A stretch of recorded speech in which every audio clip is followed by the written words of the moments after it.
Kamusta po kayo? This is Mamshi, Plantita, La Arnie!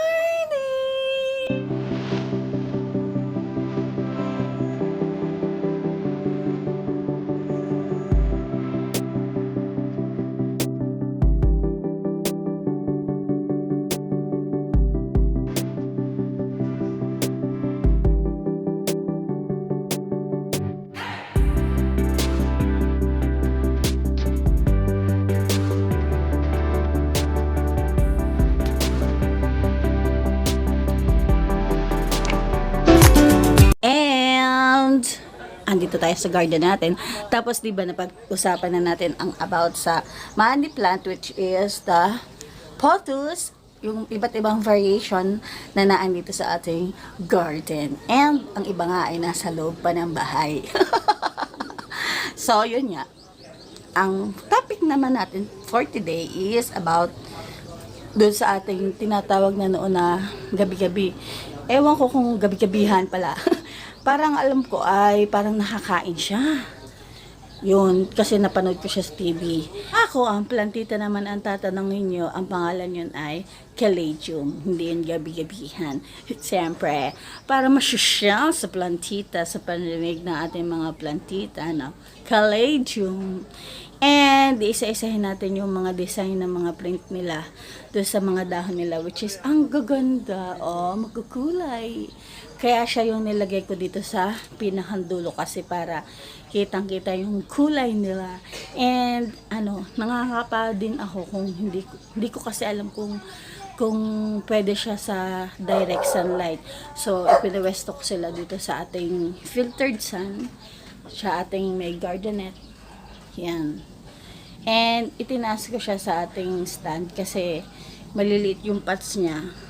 Kaya pag na umilalim yung pots nila, baka naman hindi makita ang kanilang mga kagandahan. And yun nga, minsan may time na lalo na nung summer, naubos sila. Hindi man nauubos, may mga titirang isang leaves. Isang leaf na lang ang matitira. Tapos, yun, nalulusaw. Medyo, minsan nga, may time na walang natitira talaga. Pero, ang importante ay naandun pa rin sa pots nila, yung kanilang mga bulb. Ang bulb ay yung yung para siyang, yung may laman, parang, yung bunga ng gabi, yung mga ganun. Tapos, may mga ugat. Basta, okay yun, magsa-survive pa yun, huwag nyo na lang aalisin sa mga pot nila, tapos intayin na lang siyang may sumuloy ulit na mga dahon. And go na tayo. And so yan na ating mga Caladium, iba't ibang klase, at itututok ko kayo para mas makita nyo yung kagandahan ng ating mga Caladium. Thumbnail muna tayo dyan.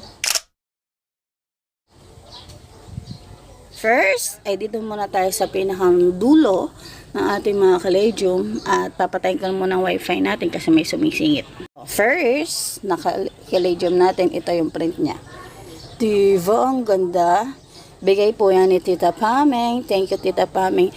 Doon sa, actually, hindi pala kanila, doon sa kapitbahay nila. Yan. Habang baby pa siya, ganyan yung print niya. Kaunti pa lang. Pag mature na siya, yan. Tapos nung bago siya binigay sa akin, may mas malalaking dahon pa siya. Kasi siguro, hindi ko din alam kung na explanation. Basta, yan, ang ating unang Caladium. Thanks, Tita Pameng. Mahilig din kasi si Tita Pameng sa halaman. Nag-barter kaming dalawa. And ito, ito, common na itong nakikita ko sa mga Caladium. Yung print niya. Hindi ko alam kung anong explanation. Depende sa sunlight exposure. Kaya lumalaki yung dahon ng mga Caladium. Ayan. At season ng Caladium ngayon kasi maulan. Gusto nila yung medyo maulan na panahon kaysa summer, di ba? Oh, ganda oh. Then next, ito ay nabili ko. Oh, nabili ko to sa Are. Parang free yata sa akin ng seller. Tapos ito yung nabili kong Caladium. Oh, ganda. Hindi ko alam kung anong pangalan yan.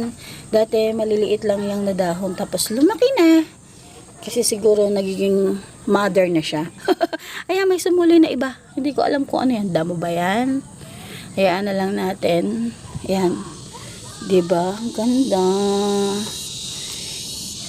Then, sunod natin. Ito, hindi ko matandaan kung magkano ang bili ko dito sa dwarf.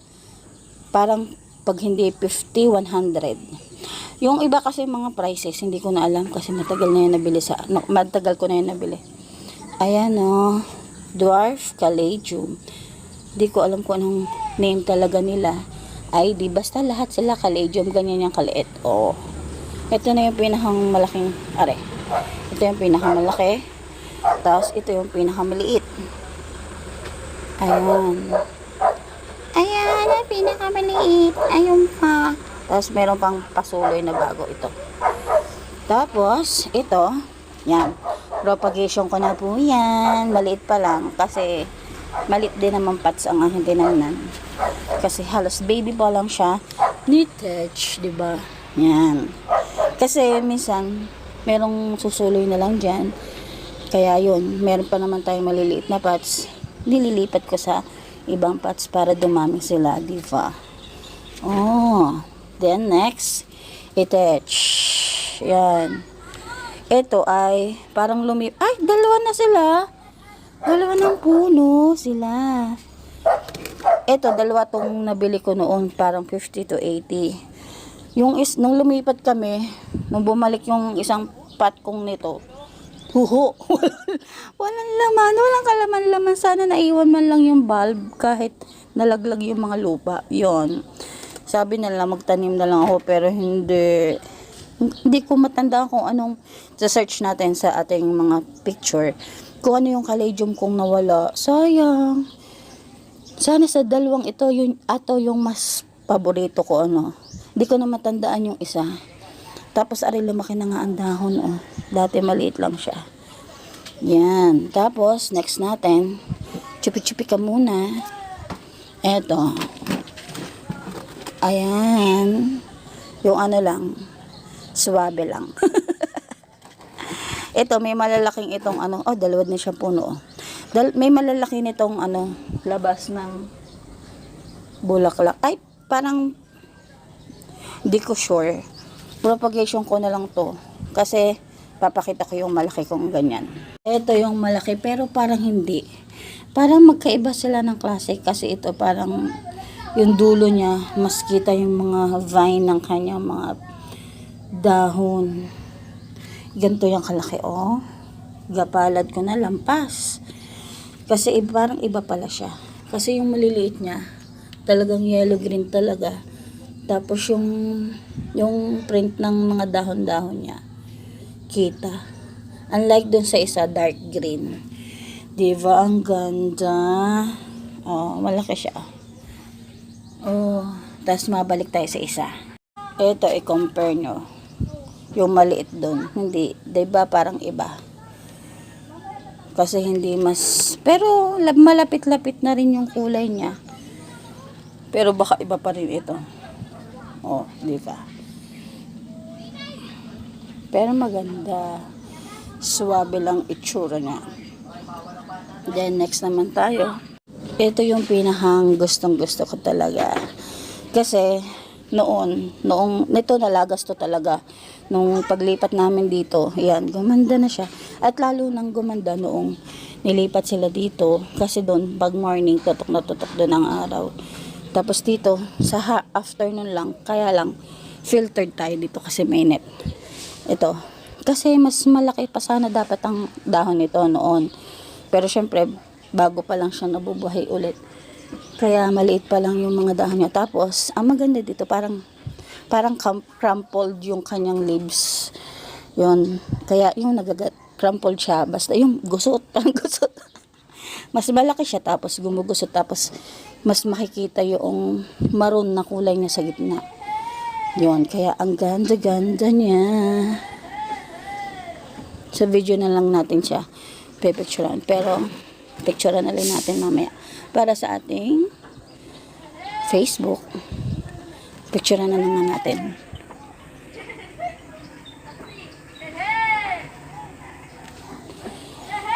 Tapos ito, parang katulad din ito nito. Ayan, mas malalaki nga lang yung dahon niya kaysa dito. Ewan ko kung, pero baka parang bukod pa yung Thai Beauty. Dahil parang sa tingin ko, mas beauty siya kaysa dito.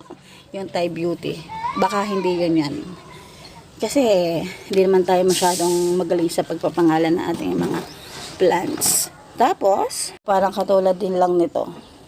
Kasi minsan, sa isang pots, may bigla-bigla na lang sumusuloy talaga mga caladium. Tapos nililipat ko lang para mas marami sila. And picture na natin para sa ating Facebook. And yun nga,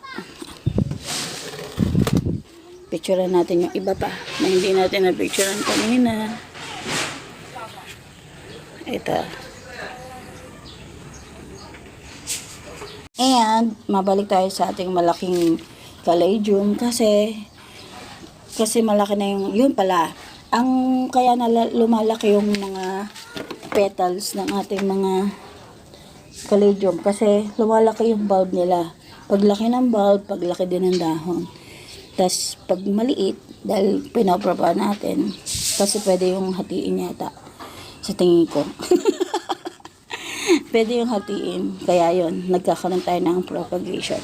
Pero ako, hindi ko na siya hinahati kasi may kusa naman lumalabas. Tapos minsan, ugat na lang yung tinatanim ko, yung may ugat. Nabubuhay naman sila at madali silang mabuhay. Wag lang dadaanan ng summer. At yun, may nalaglag na nga. Huwag kayo mag-alala kung mayroon nalalaglag kasi mabilis siyang nag-expired yung dahon. Pero meron namang mga bagong fumapalit na mga dahon. Ayan o, ang dami nga yung maliliit. Tapos, ang isa nating malaki din na caladium may twitch. Ayan ang ating White Christmas. White Christmas? Kasi iglesia tayo, wala tayong Christmas, pero meron tayong White Christmas na caladium. Yung iba, may mga pangalan pa yung mga yan, pero hindi ko alam kung ano mga pangalan. Just to be safe, wag na natin pangalanan. Caladium na lang, okay? Lusot. Kasi, ang hirap mag-research, pero pag sinipag ako sa pag-i-edit ng ating video, lalagyan natin ang pangalan ng ating video. Malay nyo, sipagin. And yes, yan, malaki din yung dahon niya.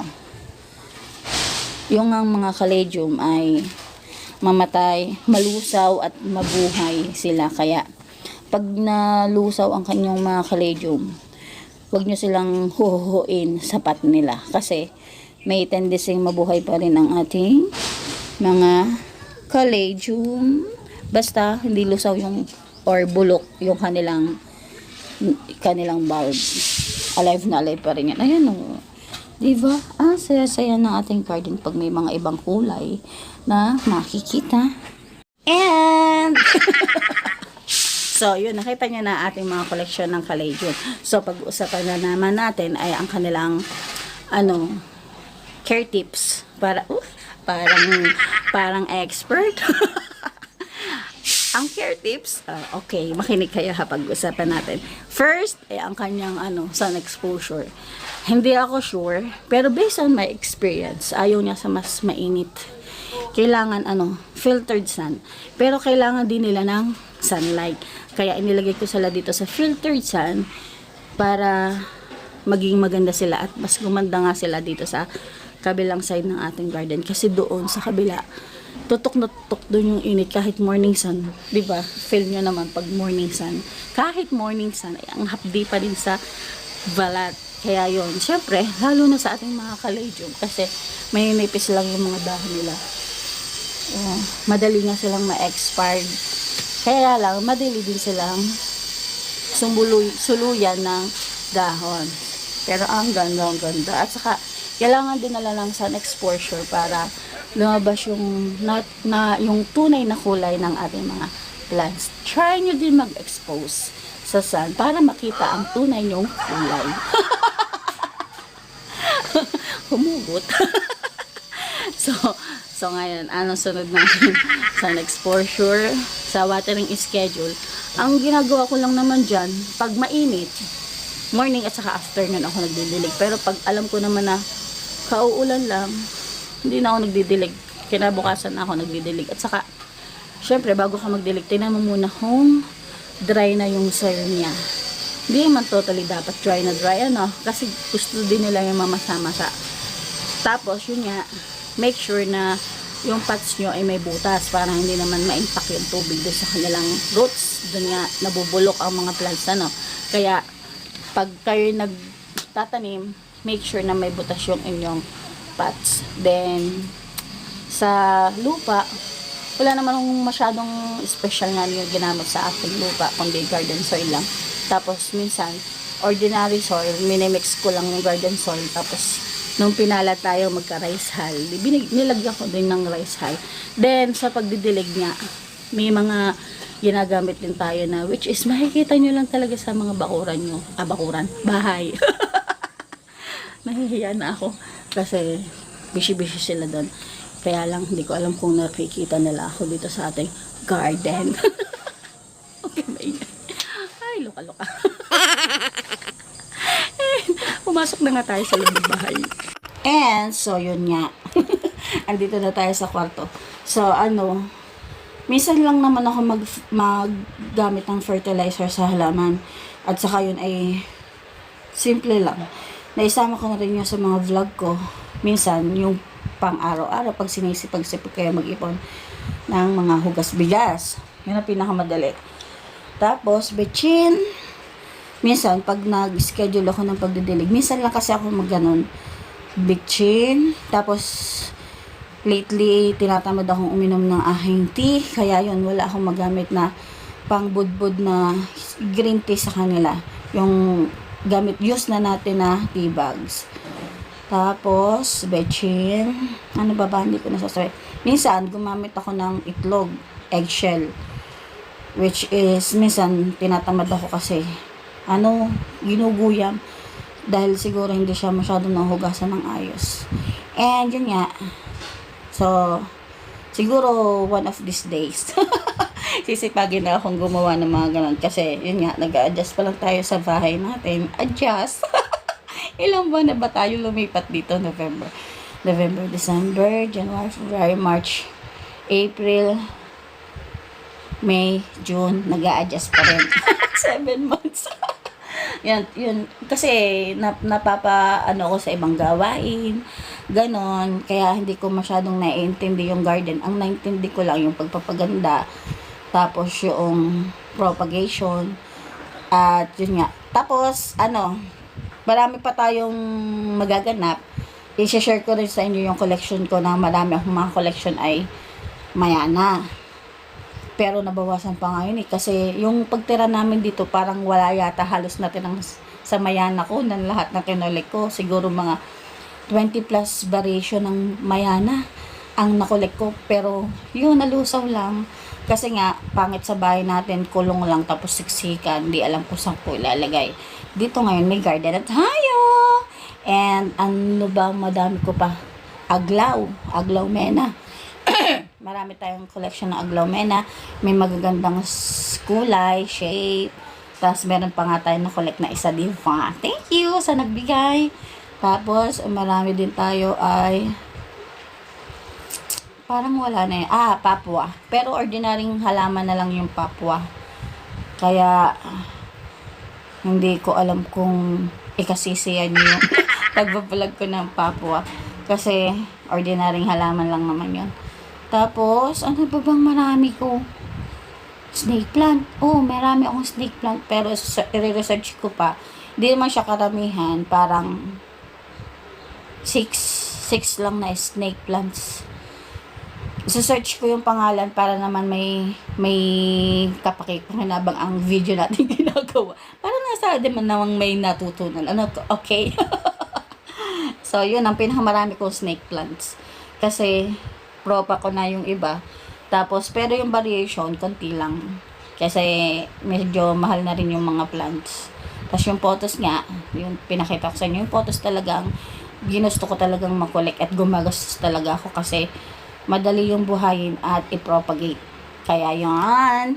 And that's all for today's video. At sana po ay nagustuhan nyo to ating video. And like, share, subscribe our YouTube channel.